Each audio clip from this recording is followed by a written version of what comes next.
नमस्कार, भव्य भारत न्यूज में आप सभी दर्शकों का स्वागत है।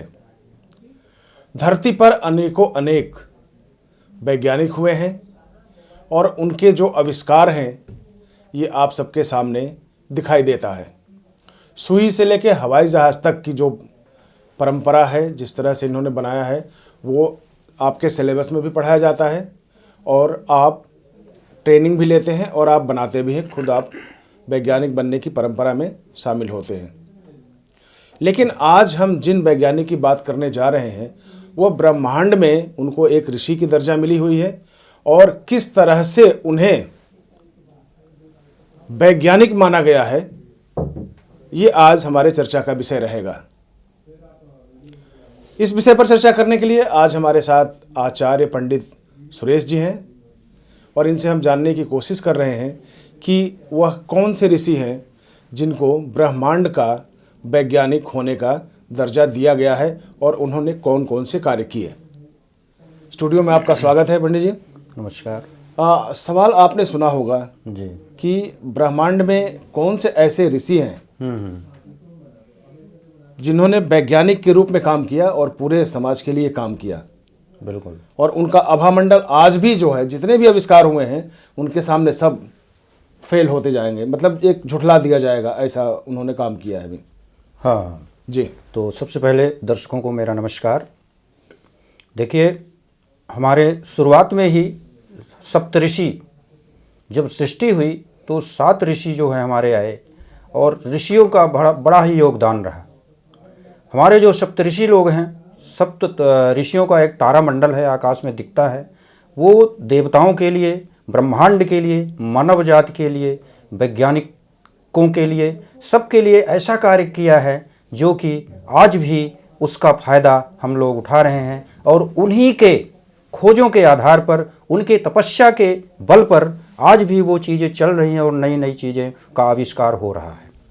उनमें से हमारे एक अद्भुत चमत्कारिक महान शक्तिशाली ब्रह्मांड के अगस्त्य ऋषि हैं। अगस्त्य ऋषि वैसे तो ब्रह्मा जी के पुत्र माने जाते हैं। ये पुलस्त ऋषि के पुत्र वशिष्ठ विश्रवा के बड़े भाई माना जाता है और इनको वशिष्ठ का भी भाई माना जाता है। ये रघुकुल के राजा दशरथ के ये गुरु थे। उनके गुरु परंपरा में इनका नाम आता है। इन्होंने जो है रघुकुल के लिए बहुत काम किया है। इनके पुरोहित थे, राजगुरु थे। इनकी पत्नी का नाम लोपमुद्रा था। विदर्भ राज की कन्या लोपमुद्रा से इन्होंने विवाह किया था अगस्त्य जी ने।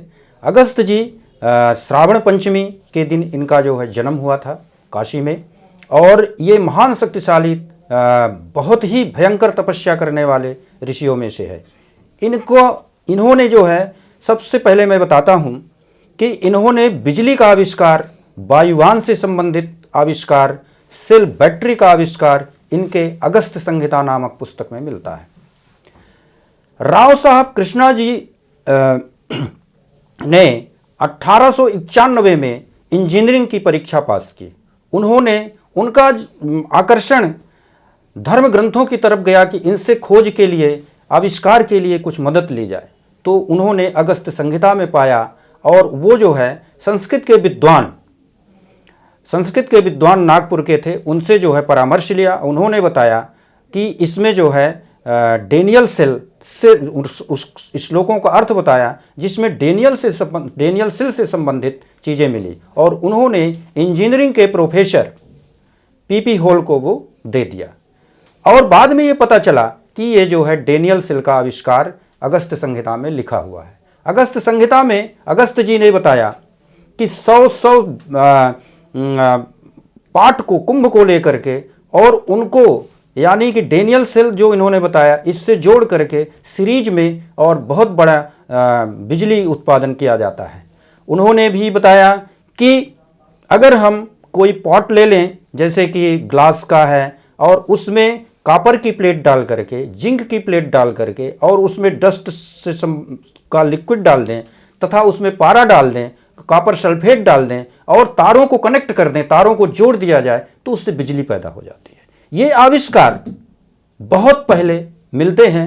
हमारे जो वैज्ञानिक हैं, माइकल फैराडे ने बिजली का आविष्कार किया और एडिशन ने बल्ब का आविष्कार किया। एडिशन एक बार सो रहे थे तो उनको संस्कृत के श्लोक नजर आए, वो संस्कृत का श्लोक पढ़ते थे और उस श्लोक का उनका स्वप्न में अर्थ समझ में आया। बाद में उसके आधार पर उन्होंने बल्ब की रचना की और शायद यही अगस्त संहिता का ही श्लोक जो है, क्योंकि वो स्टडी करते थे धर्म ग्रंथों का हमारे, और उसके आधार पर ही बल्ब का आविष्कार किया। नहीं, एक यहाँ पे सवाल आता है पंडित जी कि जो अगस्त जी ने जिस बिजली पैदा करने की जो टेक्निक अपनाई बताई जी, तो क्या आज वो कहीं चल रही है उसमें, या जो बैटरियां चल रही है डीसी सेल डायरेक्ट करंट का जो चल रहा है? बिल्कुल सर, वो डेनियल सेल जो है, डेनियल सेल से जो बिजली पैदा की जा रही है सेल का, और उसके से लिंक लेकर के आज थोड़ा और डेवलप कर लिया है, लेकिन जो बेस है हमारा वही है अगस्त संहिता से जो मिला हुआ है।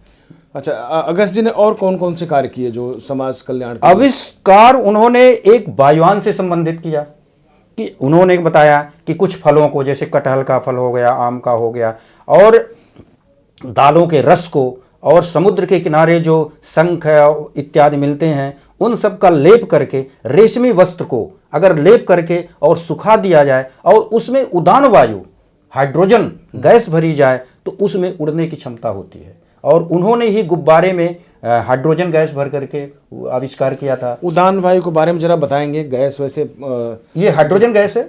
अच्छा, उड़ान वायु को, उड़ान वायु हाइड्रोजन गैस का जिक्र है जो संहिता में जो उड़ान वायु कहा गया है वो हाइड्रोजन गैस है। और हाइड्रोजन गैस को उन्होंने उस रेशमी वस्त्र में, ये जो बताया आपको कौन कौन से मटेरियल से लेप करके उसको सुखा लिया जाए, फिर उसमें ये गैस डाली जाए और उसमें बैठ करके आराम से जो है उसमें ऊंचाई तक उड़ा जा सकता है। मतलब वो इतना सक्षम है कि वजन लेके? बिल्कुल बिल्कुल, हाइड्रोजन गैस जो बिल्कुल सक्षम है, और रेशमी वस्त्र में उसको डाल दिया जाए और उससे गैस लीक नहीं होगी। क्योंकि कटहल और आम का भी आपने नाम लिया। हाँ, कटहल आम 3-4 फलों का उसमें है कि वर्णन है कि इनका जो है लेप लगाया जाए उनके फल का, और जो समुद्र के किनारे शंख वगैरह मिलते हैं उनको भी लेप किया जाए। और इस दाल है, दालों का मतलब उनका चूर्ण बना करके और उनको फिर लिक्विड वो करके और उस वस्त्र को, रेशमी वस्त्र को लेप कर दिया जाए, मोटी लेप लगाई जाए, और फिर इसके बाद उसमें उड़ान वायु डाली जाए, उसको कवर कर दिया जाए कि जिससे वो गैस लीक ना हो, तो उसमें जो है उड़ने की क्षमता हो जाती है। ये वायुयान का काम करती है और अगस्त जी ने इस तरह का बहुत सारे प्रयोग किया है उन्होंने। कहीं ऐसा भी उदाहरण मिलता है कि इस टेक्निक का प्रयोग करके वो कहीं गए हों?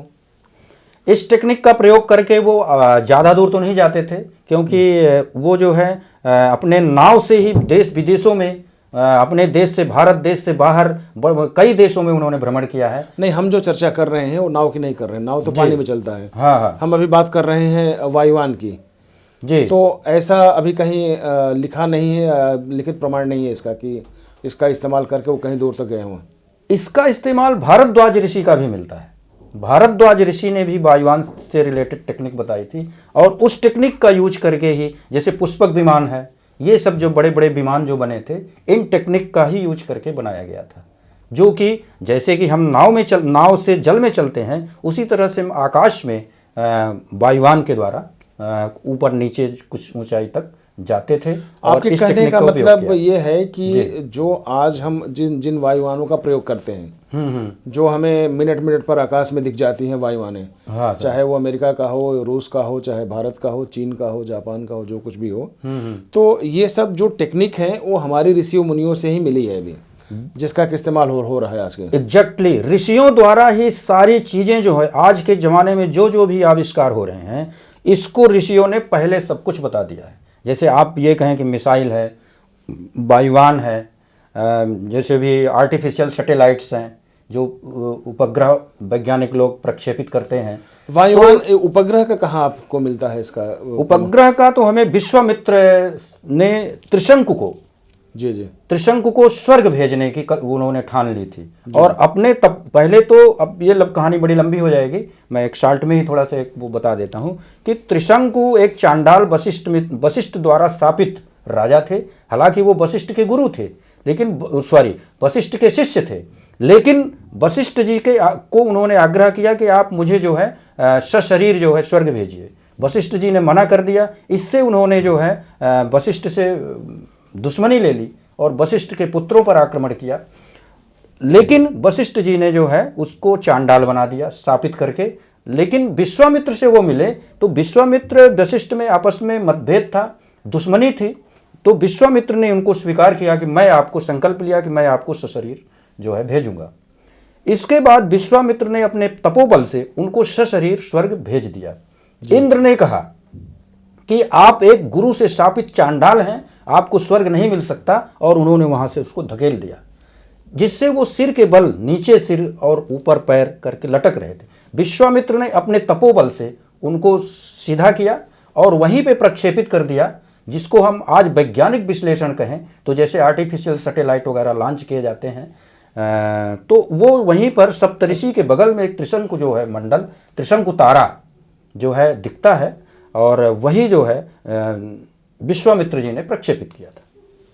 जी, तो चलिए ये रही जानकारी आज आप लोगों के लिए कि हमारे जो ऋषि मुनि हैं उस परंपरा को जो पिछले हम देख रहे हैं उसको बिल्कुल ध्वस्त करने की कोशिश की गई है, उसको मिटाने की कोशिश की गई। इसलिए हमारे जो भी पुराण है, संगीता हैं और जितने भी शास्त्र हैं उसको धीरे धीरे विलोप करने की कोशिश की गई है। लेकिन आज वो चीज़ें हैं कि इतनी स्वतंत्रता है कि हम उसको सामने रख सकते हैं और उससे हम फ़ायदा ले सकते हैं। तो अगर हमारे ऋषि मुनियों में इतनी ताकत है कि वो जो चाहते थे वो कर सकते थे, और उन्हीं का अनुकरण करके, चाहे वो विदेश हो चाहे और कहीं से जो चीज़ें निकल के आ रही हैं, वो वही टेक्निक है जो धीरे धीरे करके हमारे सामने आ रही है, और हम उन चीज़ों पर सवारी करते हैं और उन चीज़ों को जानकर आगे बढ़ते हैं।